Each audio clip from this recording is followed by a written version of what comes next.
I'm going to talk about Iran, the US, Iran, the US, and a little bit about some algorithmic changes that are happening thanks to the Department of War in the US. So basically, Yes. everything is geopolitics now. Yeah, absolutely. That's what I had exactly the same feeling. Even like, the pop and culture and science, there is no single tagline without connecting to the geopolitics. I don't think there is. And it's interesting because you and I were talking about the fact that both of us were looking forward to the Easter holidays. We were Oh, going to yeah. both land up in Bali. That was like Yeah. going to be the most awesome thing that we never planned it like that, but we were both going to be in Bali and we were going to hang out on the beach if we could. And now our flight path does not allow either of us, right? And we're not the only people, I don't think, Ex- with going, what the Exactly. hell?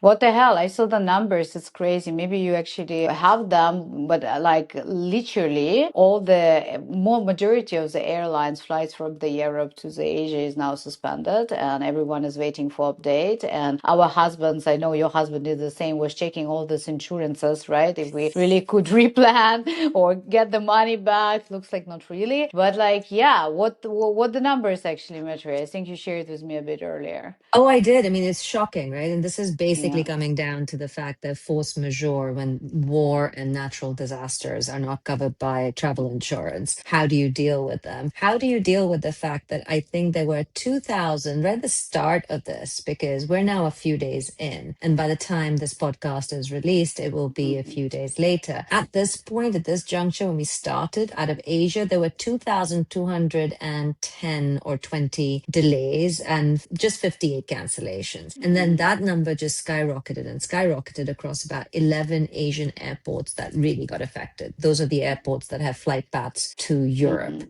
And that's where we land into trouble because the flight paths will take you past the Middle East or above Ukraine and Belarus. So there's a very narrow window that you can take if you are a European airline. Where do you go at this point? And you cannot pass Belarus, you cannot pass Ukraine, you cannot pass Russia. So basically, the way how the map right now look like, the all this Iran part and so on, and United Arabic Emirates is literally shut down. The sky is closed, right? And then everything on the top, whereas Russia, Ukraine, Belarus as well shut down. So you either should go through, like with Chinese airlines through Russia. Actually, that is, I'm not sure it would be the safest option to go, or you need to fly through Azerbaijan, Kazakhstan, and this part. So, and it's very, very narrow corridor, and the prices is skyrocketing. I was checking today; it's like from 2,000 euro and up just for one flight. So, anyway, this is very, very like dramatic development of the year.